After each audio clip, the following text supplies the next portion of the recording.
time, what is happening with Gandhari is that Gandhari is a jealous person because Dharmaraja is the eldest in the next generation. Naturally, the kingdom goes to Dharmaraja. He is the righteous future king to the kingdom. And again, even though Dhritarashtra is the eldest one, he could never become, he was the king, he was the acting king, but almost always the power was lying with Panduraju because he is the one who is actively going, waging wars with people, expanding the kingdom. Panduraju was always respectful towards Dhritarashtra. He never, whenever he won a war, whenever he got a lot of riches and wealth, he used to come and surrender everything to his brother. He was very virtuous person. But again, Gandhari was always like, my husband is not everybody looks up to Panduraju. My husband, because he is physically disabled, we are not receiving the right amount of respect. Or it was in her mind. That was nothing of that was real, but it was always in her mind, and she was always jealous.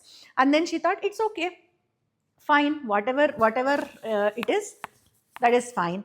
In future, I'll have son, and he will become the king. Then I will be the Rajamata, mother of the king. So she's thinking like that.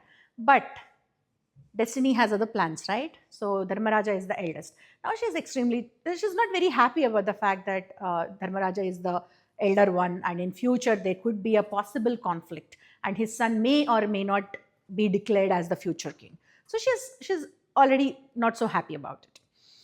So a few years pass by, 9, 10, 12, some few years pass by, and all these 5 sons of Panduraju, they are getting education from the people who are living in the Satashrunga Parvata. There are so many people, saints and rishis and everybody, right? They are teaching them. They are teaching them Vedas. They are teaching them archery. They are teaching them how to the war techniques and everything. And everybody is growing up slowly. And the same thing with Gandhari and Dhritarashtra's sons.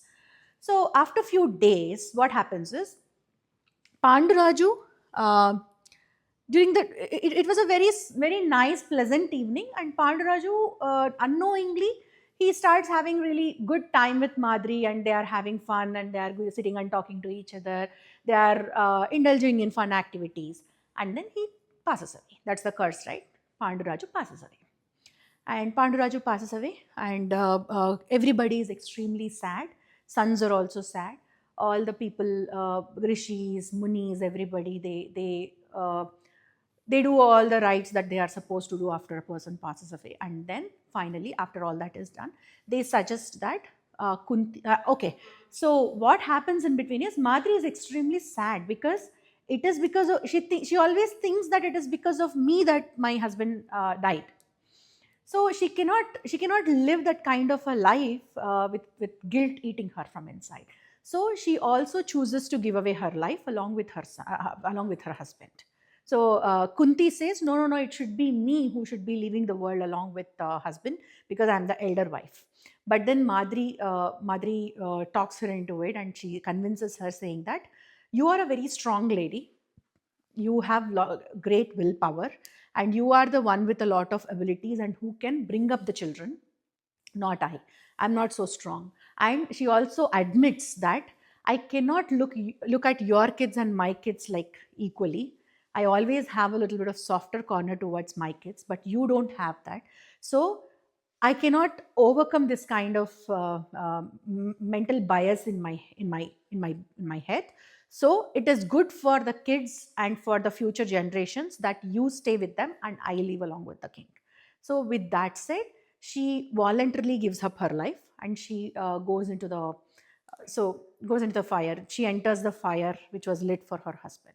She enters the fire and she gives up on her life.